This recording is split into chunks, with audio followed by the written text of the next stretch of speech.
We gotta go now. We're boarding the plane. Babe, I'll ring you when we get to San Francisco. I'll ring you. Yeah? Look, honey. Must go, babe. Yeah, gotta go now. Love you, babe. I talked to her up until she boarded the plane. That was always, though. We always were like that. She liked meeting people, but she just loved to just come home and spend time with family. She was a beautiful person, loving, caring, a wonderful mother to our kids, and a wonderful wife to me. She meant everything in the household. Sort of kind of kept everything together. She was the organizer, kept it all together. We was deeply in love, deeply in love. That's CC is my heart and my soul.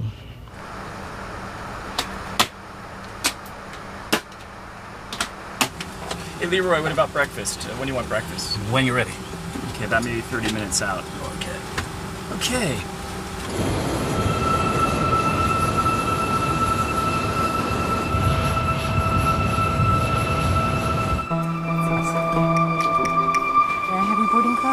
Nami, 3D to the left, sir. Enjoy your flight. Thank you.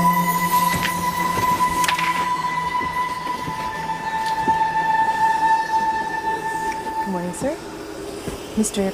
Burnett, 4B to the right, sir. Good morning. Good morning. He was absolutely everything I had ever wanted in a man. Tom was funny. He had an incredible sense of humor. He was highly intelligent. He had an IQ of 175. He seemed to know a little bit about everything and was just a wonderful conversationalist. He was handsome and athletic. He had great faith in God, and he loved his family. He was certainly the perfect husband for me.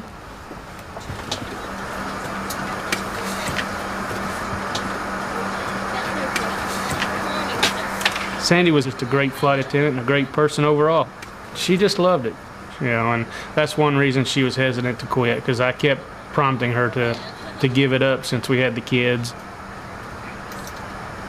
I saw her for about 15 or 20 minutes before she caught her flight to Newark.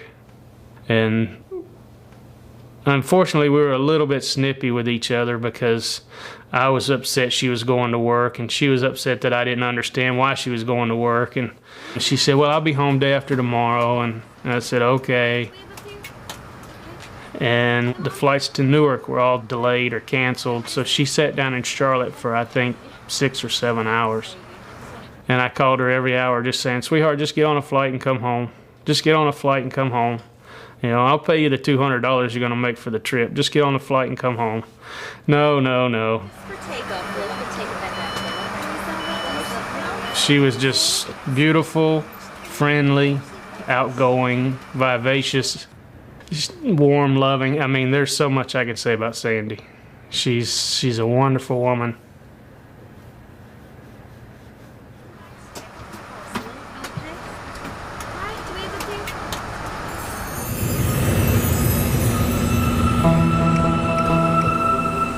Okay, Mr. Jarrah. That's it. It's 1A to the right, sir. Straight here.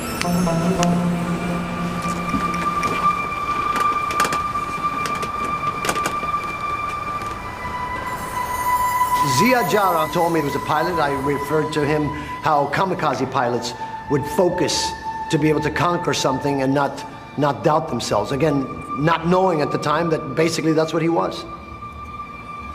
Kamikaze pilot.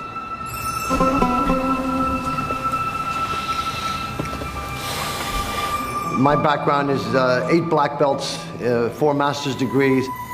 At the time, I didn't realize his purpose, but I trained diligently. I trained the military, I trained police officers, and what I trained them in is how to take control, how to make a subject do what you want. And basically, this is what he was learning to do. Okay, Mr. Gandhi, 3C to the left, sir.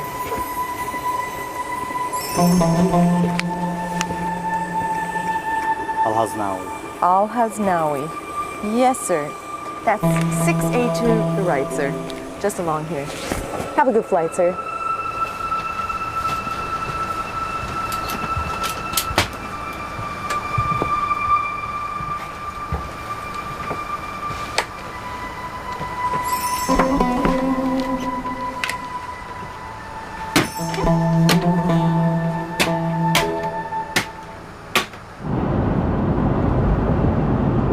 Knowing that we got up late and that Mark had to make that 8 o'clock flight, it really was a rush.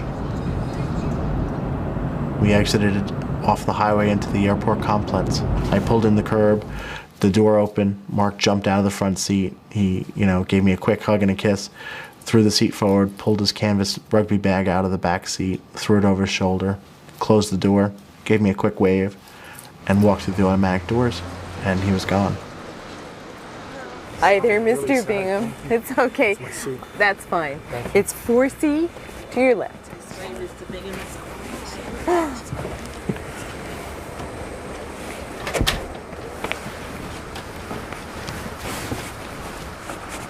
Mark was an amazing man. He truly drank from the cup of life with both hands. I'm so glad I made it. It was a real crazy rush to get here. Yeah. Sorry, Mark Bingham. Tom Burnett. Nice to meet you. The secret to Mark Bingham was that people were his passion. You could put him in a crowd of people and he would light it up. He was not afraid to go up to someone he did not know, a total stranger, and stick his hand out and say, "Hi, I'm Mark Bingham. How are you?" And that was the secret that he touched people's lives.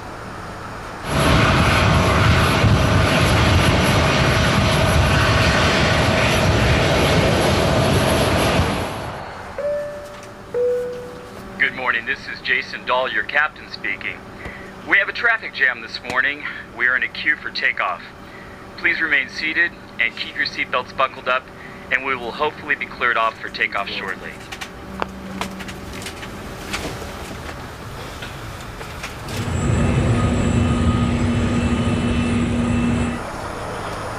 I was 13 years of age when I met Jeremy. It was just a friendship. Apparently, he had eyes on me from the beginning, and he told me later on that he knew the first time he saw me that I was going to be the one that he was going to marry. And he went home that day and told his mom that he had met the most wonderful girl and that he was going to marry her. He was very excited about the arrival of the baby. Emmy was born premature, and she was only 4 pounds when she was born.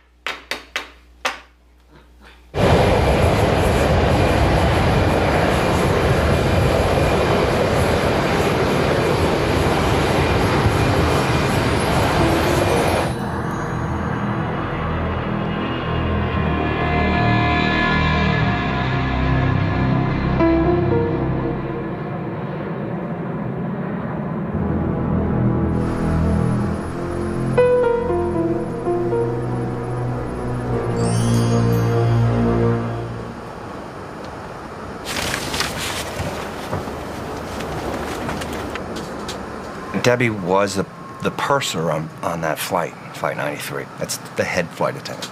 She absolutely adored flying. And was so much a part of her life and part of her personality in so many ways. She really soared through life. She loved to meet people, meet all different types of people, all different cultures. She would often take food that was left over from the planes. She would pass the food out to homeless people on her way home. You want some?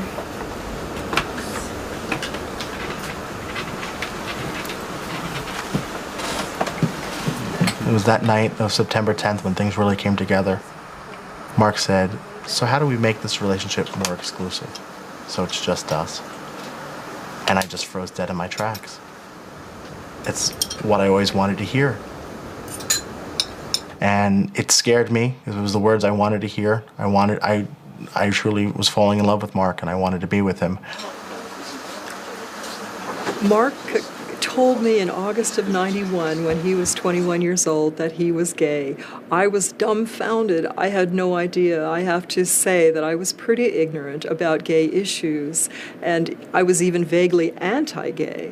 And when my son, whom I loved more than anyone or anything in the world, told me that he was gay, I knew that it was time for me to re-examine my attitudes about what it means to be gay.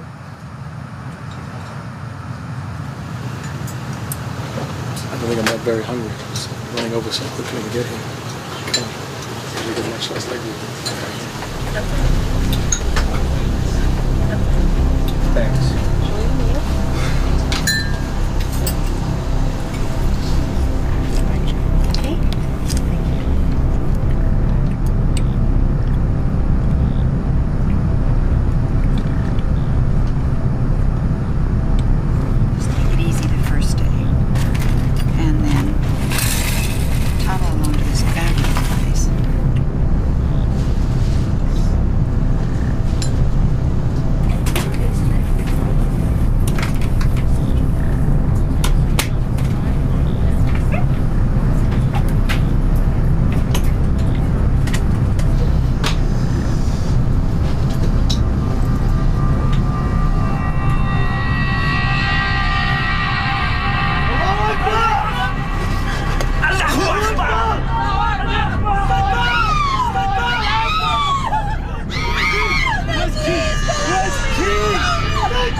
United 93, Cleveland, do you still hear the center? On September 11th, I turned on the television to check the weather, and the first thing I saw was an airplane crashing into the World Trade Center. I immediately thought of Tom. The telephone rang. I looked at the caller ID and knew that it was Tom's cell phone. So I clicked over, and the first thing I said was, "Tom, you're okay," thinking he was calling from the ground. No, I'm not. I'm on United Airlines Flight 93 from Newark to San Francisco, and the plane's been hijacked. Yes, I'm in the air. Just listen. They have a bomb on board. They've already knifed a guy. One of them has a gun. Please call the authorities. And he hung up. I was terrified. I didn't know who to call. I thought, my goodness, who do you call for a hijacking?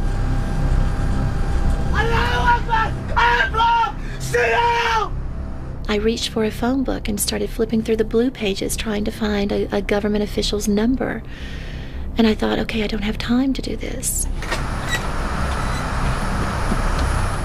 So I called 911 thinking that they could tell me who to call.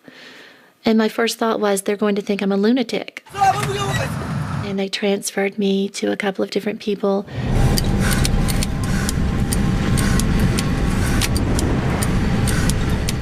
The fourth person was an FBI agent in Washington, D.C., and I told him the story.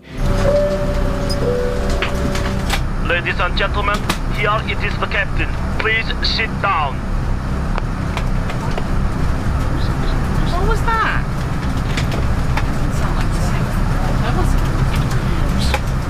The phone rang again on call waiting. I clicked over and it was Tom. They're in the cockpit. The guy they knocked is dead. I tried to help, but I couldn't get a pulse. Yes, he's a passenger.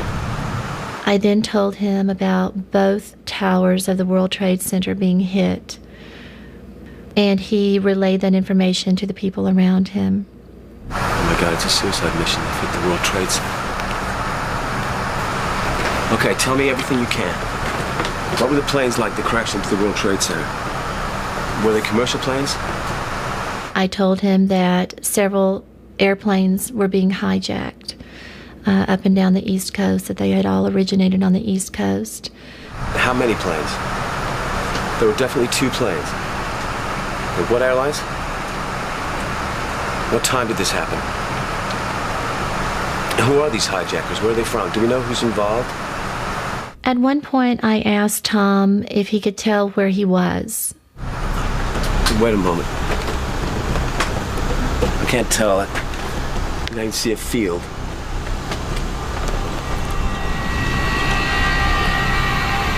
We're turning around. We're back to New York. We're going back to the World Trade Center. No, wait. We're going back the other way. We're headed south. Okay, I have to go. Alpha! Sit down, Alpha! Allahu Akbar! Sit down, Alpha! Allahu Akbar! I thought about calling him back, and I was afraid that if his telephone did ring, it would draw attention. And so I sat there holding my telephone, waiting for him to call me. This is your captain speaking. We'd like you all to remain seated. There is a bomb on board. We are turning back to the airport. They have our demands, so please remain quiet. Please remain seated, sir. Please remain seated. Please remain seated. Please don't panic. Please do not panic. Please remain seated. Stay calm. Are you okay? Yeah, we're calling the captain now. Remain seated with your seatbelts fastened. That wasn't Elizabeth. Get out! Move now! Get out now! Move! Get out! To the back! Move now! Move! Are you up? Up now! You! Back! Back! Move! Back! Move! Back! Move! Back! Move!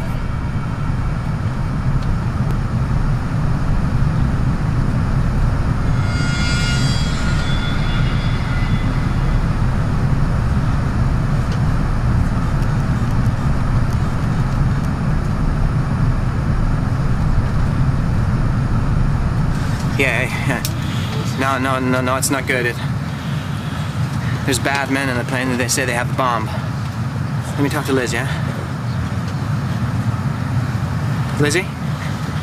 The hijackers have taken over a plane. They say they have a bomb and they're gonna blow it up. Our call was, it started at 9:37 and went to 10:03. So that's about 27 minutes on the phone. You know, we just started saying, I love you, and it was endless. You know, we just back and forth, back and forth. He was the one that actually started saying, I love you, because when I picked up the phone, I panicked. I said, oh my God, not a bomb. I think I might have screamed and, you know, and started crying, and then we just started saying it back and forth over and over again. I love you. I love you. I love you. I love you. I love you. I love you. God, I love you so much. I love you so much. I love you so much. You know I love you. I love you more than anything. I love you more. I've always loved you. You know I love you. I love you. I love you. I love you. I love you. I love you so much. I know I love you. I love you. I love you too. I love you. I love you.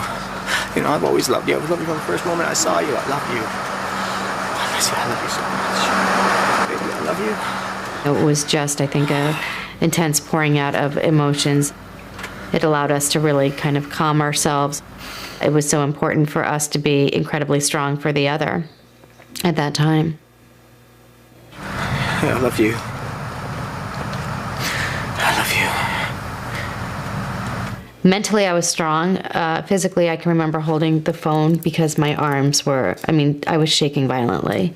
But somehow, it's Jeremy. I love him so much. Of course, I'm going to do whatever I need to do to make this as okay as it can be in such a situation.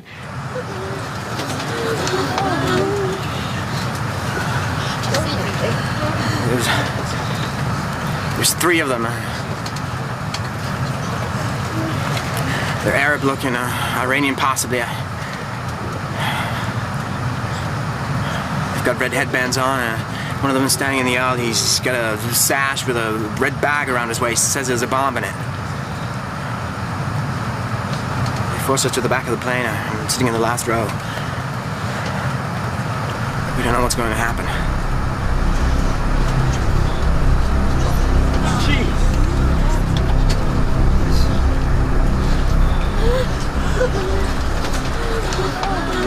Just heard that other hijackers have crashed planes to the World Trade Center. Is that true?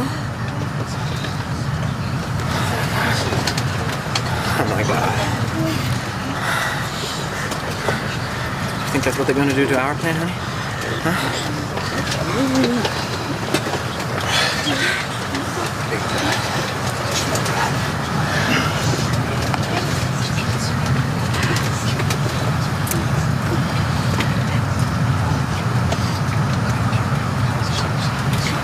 Honey, are you there? Jack, pick up, please. Well, I was asleep.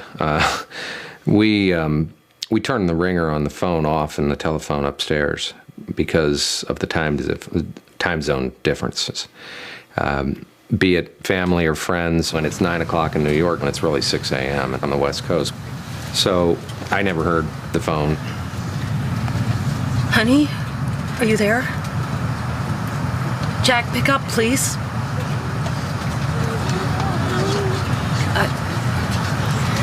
I just wanted to tell you that I love you.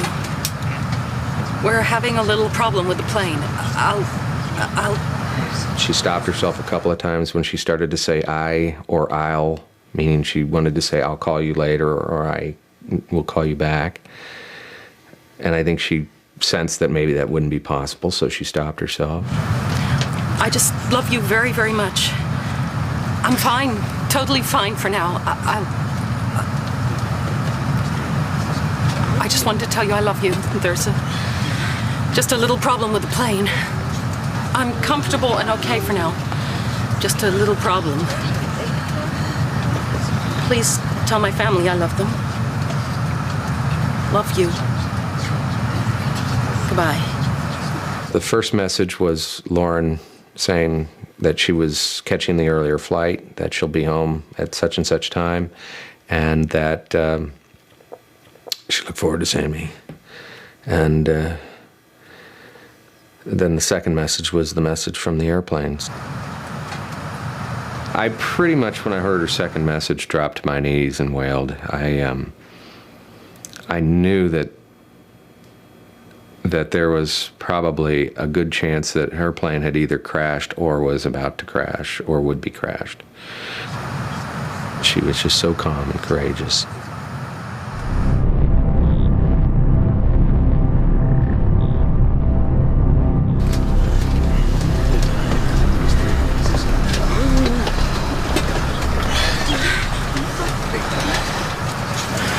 I can't believe this is happening to me. This is awful, you know. I feel so helpless, you know. They've got a bomb, we've got nothing. God, I don't want to die. I've got so much to live for. And then he said he thought he was going to die, and he didn't think he was going to make it off the plane. You know, I pray I can come home and see you and Emmy. You know, I pray this works out okay. I'm not hopeful, you know. I don't think I'm gonna make it out of here. We gotta face up to it. If anything happens to me, I need you to be happy, okay?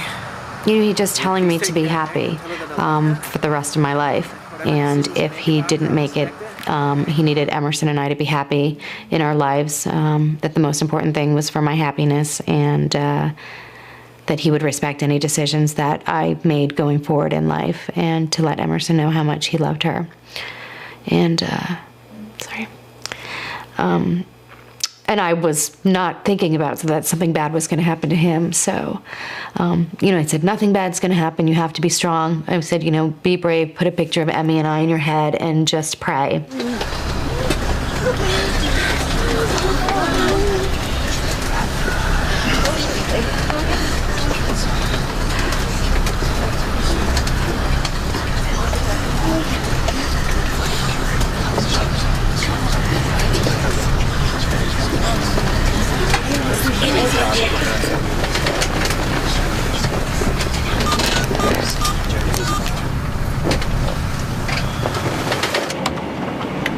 Verizon Airphone, this is Terry. How may I help you? Yeah. Hello. We've been hijacked. I'm the supervisor over the call center. when I took over the call, and I said, I understand your plane is being hijacked. Could you give me detailed information as to what's happening? Yes. We've been hijacked. 3 people have seized the plane. And told me his name was Todd Beamer. I asked him if there were any children on that flight. He told me none that he could see. I asked him if anyone was hurt. There are 2 people lying down in first class on the floor. I can't tell if they're dead or alive. A flight attendant's next to me. I'll ask her. Who the 2 bodies? This guy told me that he thinks it's the pilot and the co-pilot. He seems to think the pilot and the co-pilot are the ones that are on the floor. Some of the people on the plane think that they're going to intentionally crash it into the ground. Do you know anything about anything that's been happening? And I told him I didn't know. But from the people standing behind me, I can hear exactly what was going on. We knew that they were suicidal attempts and they were taking these planes down on purpose. But I didn't want him to get upset at all, so I didn't give him that information. He was very calm. He made me even doubt if this was a real-life hijacking situation. He was very calm. But the more we talked, I knew it was for real. The plane started to fly erratic. You can tell he was excited in his voice. And he said, "We're going down. We're going down. We're going down. We're going down." No, wait. No. Hold on. No, wait. We're turning around. We're turning around. Oh, Jesus, help us.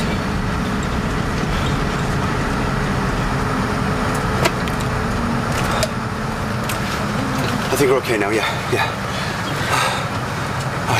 We're okay now, yes, we're okay.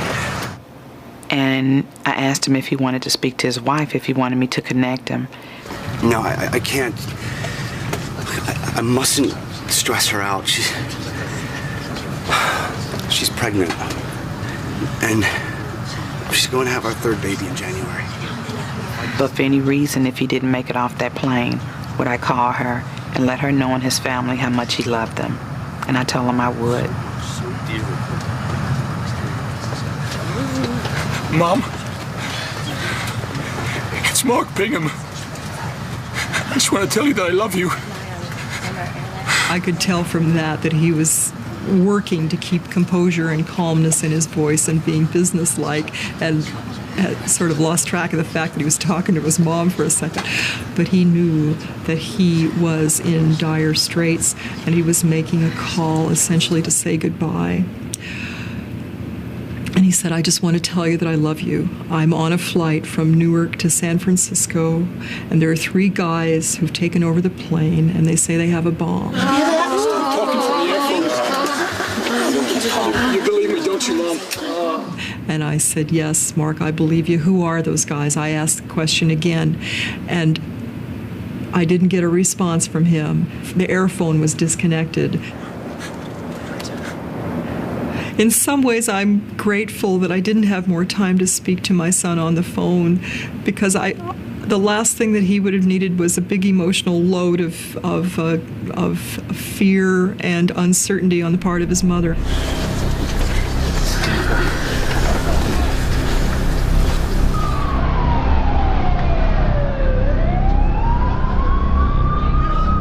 So I was watching the television, and they reported another plane crash. They didn't say the flight number, and I just immediately thought it was Tom's plane. And I just began to cry, wailing, thinking that it was his, and realized that I was frightening the children. And so I began to try to get control of myself. And as I was trying to gather my emotions, the telephone rang again. It was Tom's 3rd phone call. And so my first thought was, he survived the plane crash. And I was so glad. I said, "Tom, you're okay." And he said, "No, I'm not." No, I'm not. And I said, "They just hit the Pentagon." That's unbelievable. They've just crashed a plane into the Pentagon. Can you imagine? Jeez. Okay, I need details. Who's behind it? What do they want? What airlines are involved? How many have crashed? What's the likelihood of them having a bomb on board? No, I don't think they have one. I think they're just telling us that. I did tell him, based on my experience as a flight attendant and training as a flight attendant, that an airplane could survive a bomb blast if the bomb was in the correct place on the airplane. He didn't seem to be very interested. He was concerned mostly with their taking back the airplane. We're going to have to do something. They're talking about crashing the plane into the ground. We're going to have to do something. I'm putting a plan together to take the plane back from the hijack.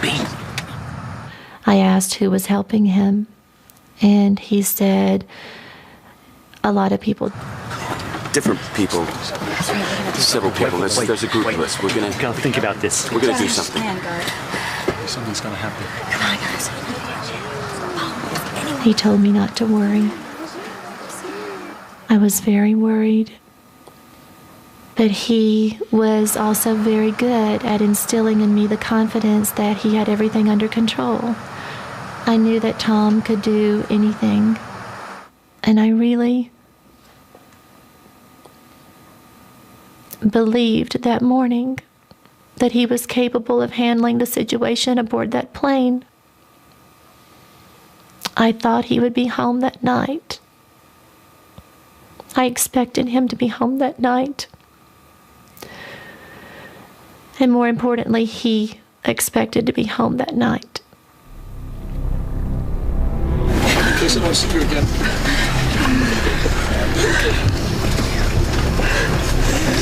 Mom? Oh, look, baby, it's me.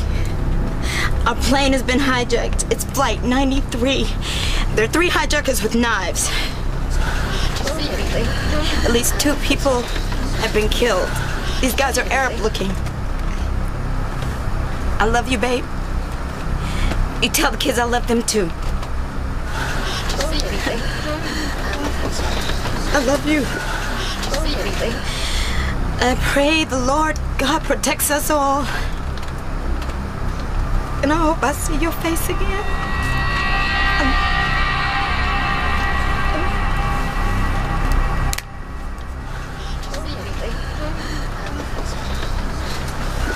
And my will is in my safe, and my safe is in my closet.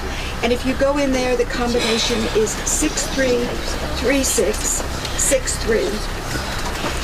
And I don't know if I'm going to get a chance to say this to you again in person.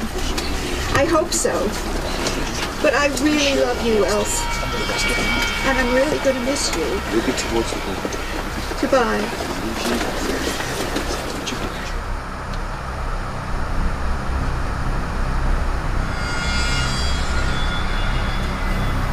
I don't know what you're talking about. What do you mean nothing left? I mean, there's gotta be something left. They can't have demolished the whole World Trade Center. I hesitated for a minute before I told him, but, you know, I really trusted him. I trusted his strength. It was valuable information for him to have, you know, to be able to make a decision. You know, most times a hijacking, they land the plane or they blow it up. And this was a completely different type of hijacking. You must call your people. Okay. Remember, it's going to be harder on them than it will be on us. Okay, thank you. Then I heard an announcer say on the television that a small bomb had gone off at the Pentagon. And I just knew it was something huge and horrible. And the call was coming in, and it was Elizabeth.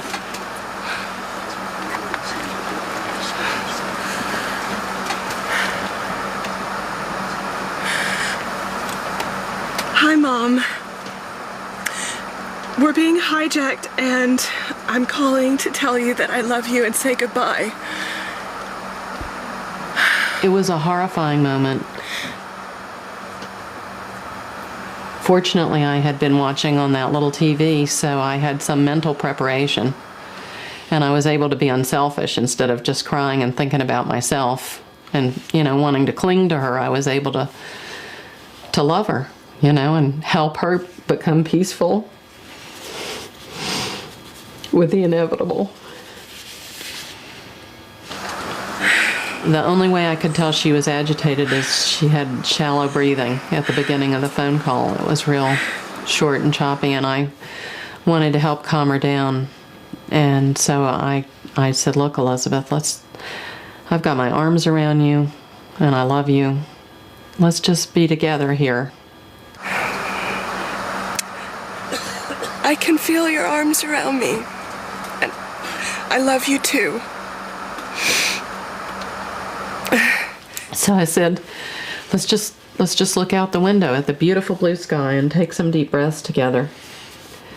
And we did, and it was amazing because within just a few breaths she was calm. And so we were together, and a lot of the time we were quiet. And it was just peaceful between us. No crying, no hysteria, no yelling.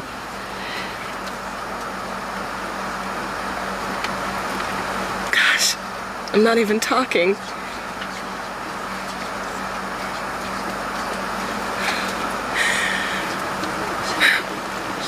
This really wonderful woman sitting next to me gave me the phone and said to call home.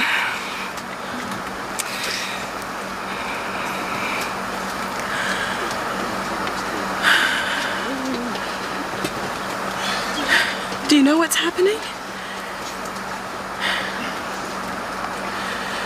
I said no because I felt the only way I could be calm and be the best mother I could be was to say no. And I felt like if it was important for her to discuss it with me, she would still go ahead and discuss it. But I just didn't want it to be about me. I wanted it to be unselfish. And I knew I would end up being a crying, clinging mama.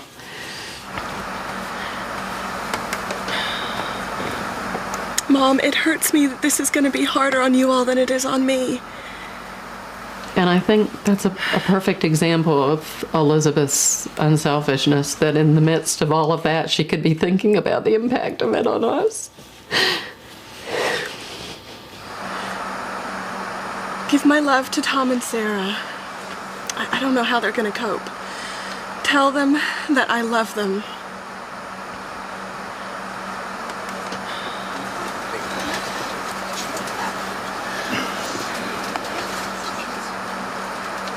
I know Omi and Grandmom are waiting for me. And that was a beautiful thing she did say. She called my mother Omi and Ben's mother Grandmom, and she said that she knew Omi and Grandmom were waiting for her. And they both were dead. It made me feel clear that she was really going through a transformation while we were on the phone. I just feel like she was really releasing her life and going to wherever she had to go. And again, we were quiet. It's okay. It's okay. They've left us in the back, and well, the guy with the bomb is up front. There's nobody really back here. Everyone was calm until the plane started to take a dive and fly erratic. Then you can hear a lot of commotion, an awful lot of commotion. You can tell the difference when someone is screaming for their life. And that's what I felt. They were screaming for their lives. I could hear that. I could hear the screams, the crying, the hollering. Total commotion.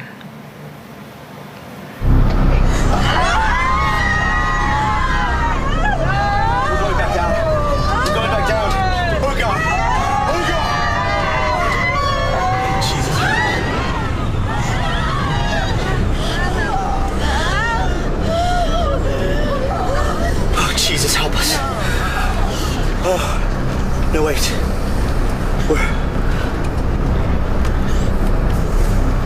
That was the worst part of my entire conversation with him, was hearing the commotion of those passengers.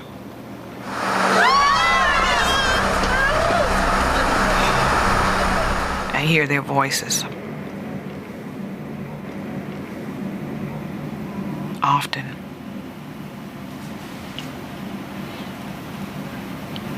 Something I'll never forget.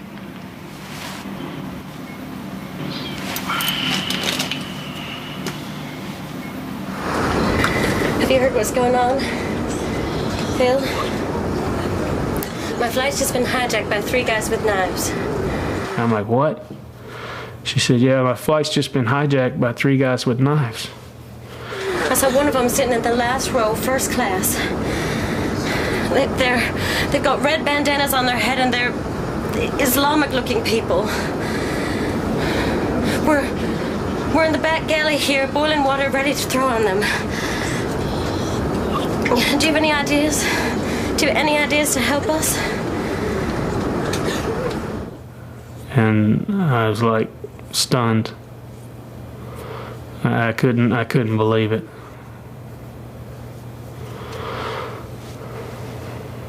And I said, I can't think of anything, sweetheart. It's flight 93 to San Francisco. We were delayed. We didn't leave until about 8:40. Well, they just herded all of us to the back, and there's a few people still left in first class.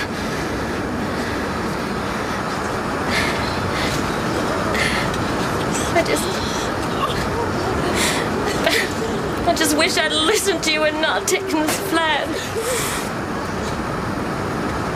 No, I don't have any idea where we are, where we're headed. Wait, the sun's in front of us, and wait, I can see a river beneath us. I don't know who's flying the plane because we're all right at the back, but there's a bunch of us getting ready to run up front and do something. The fourth phone call came in about 5-6 minutes before the top of the hour. He was very quiet, very solemn. I couldn't hear anything in the background. It sounded like a routine flight. I could hear only the engines of the airplane.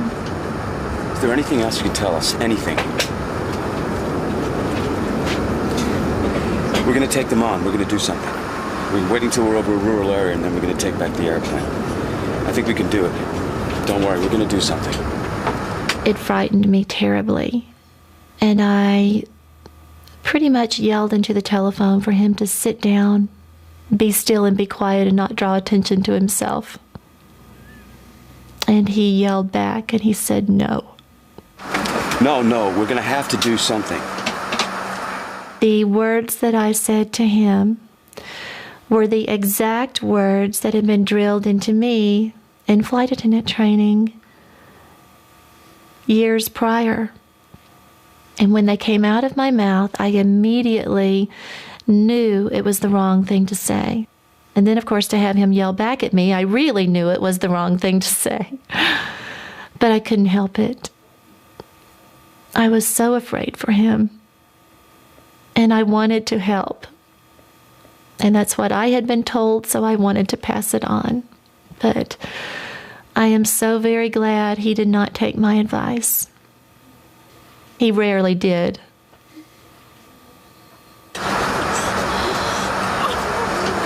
I told him that I had called the authorities, and he said, I don't know what they could do.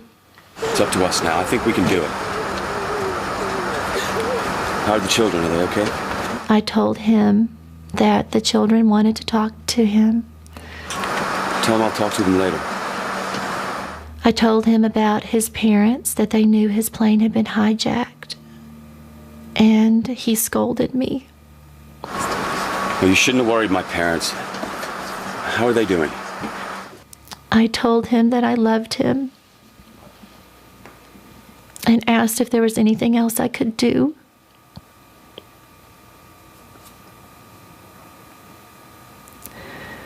He said, pray, Dina. Just pray. He did not expect to die on that airplane. He was not saying goodbye. He was not talking about death. He was not reviewing his life. He was formulating a plan. And he was coming home.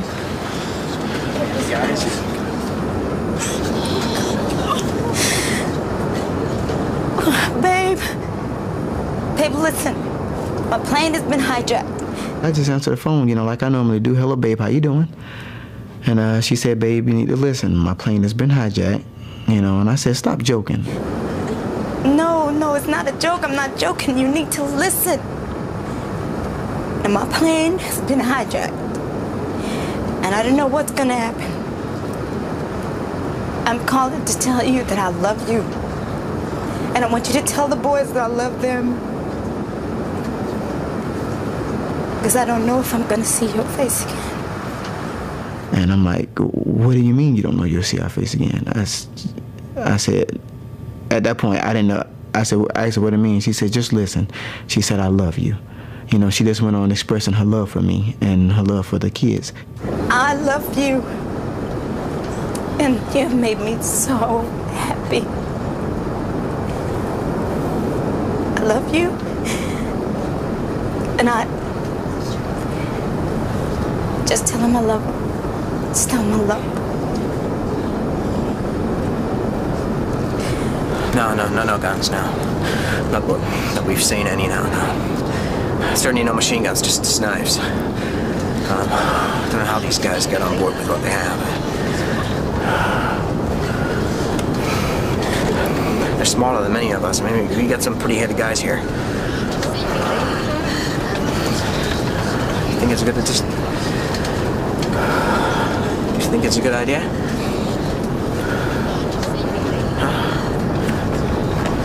Should we risk it? I mean, what do you think? Should we give it a go? And I hesitated for a minute.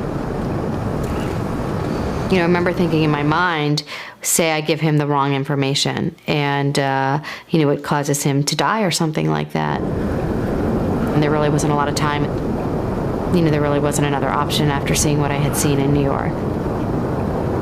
And then finally, I think I said, honey, you need to do it.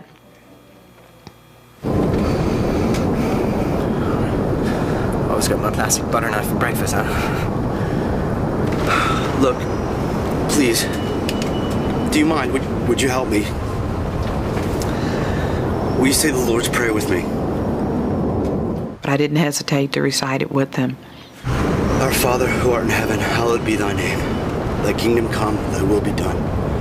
We recited it word for word. Give us this day our daily bread.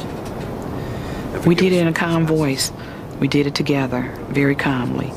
And I think that just gave him the strength, because after that, that's when he told me that he's going out on his faith and they're going to jump the guy with the bomb. And I told him I would stand behind him. That's what he chose to do.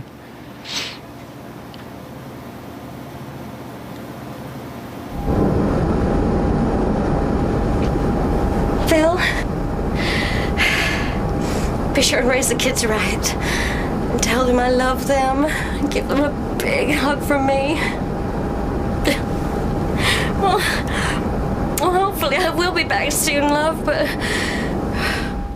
And I told her not to worry. We'd take care of everything.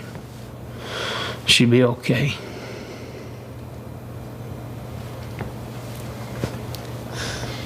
Always remember, I love you, and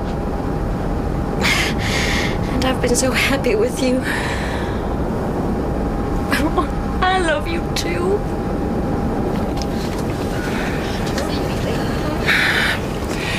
They're getting ready to break into the cockpit. I have to go. I love you. Goodbye. It was excruciating. I think, you know, mother feels like you're supposed to be able to keep your children safe. I could love her, but I couldn't keep her safe.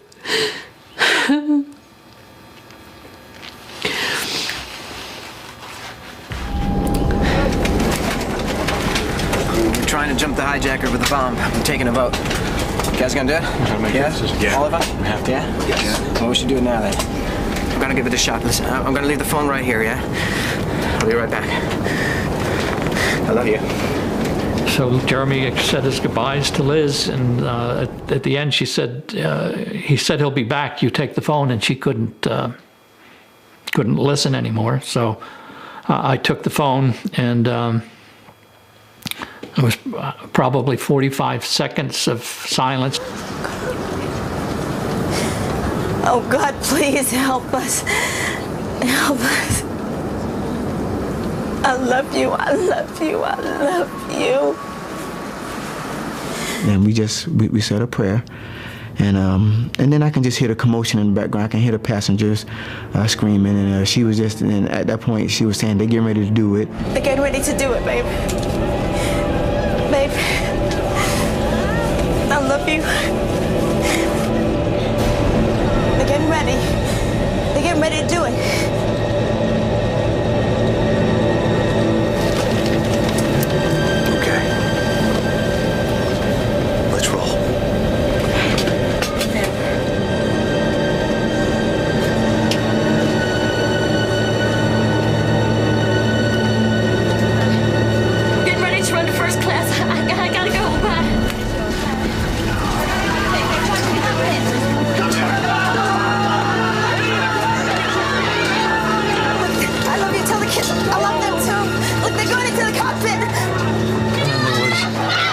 Series of screams, kind of like a roller coaster, diving. I mean, just a mass of people with a scream, and I presumed at that point that there was some type of struggle going on, and as if the plane was diving or turning or flipping. Come on!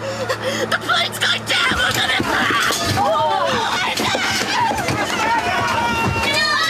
I can just hear the boom, boom. I can hear the bamming. I can hear that part, and I can hear guys, I can hear guys' voices, and just excitedly, like a confrontation.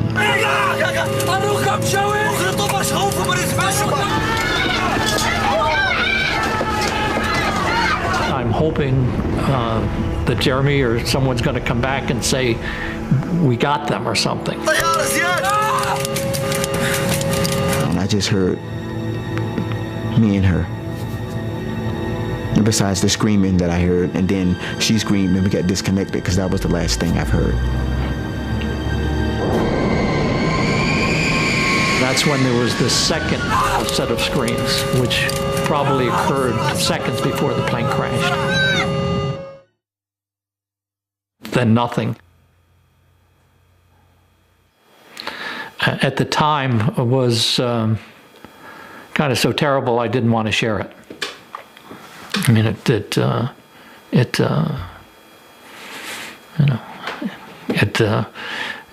still hear the noise every now and then. So it's not something that I talk about a lot.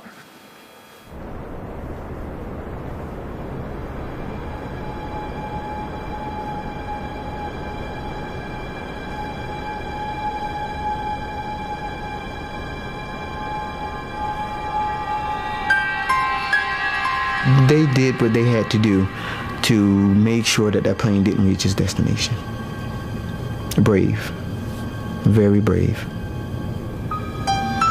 And I commend each and every last one of them are heroes.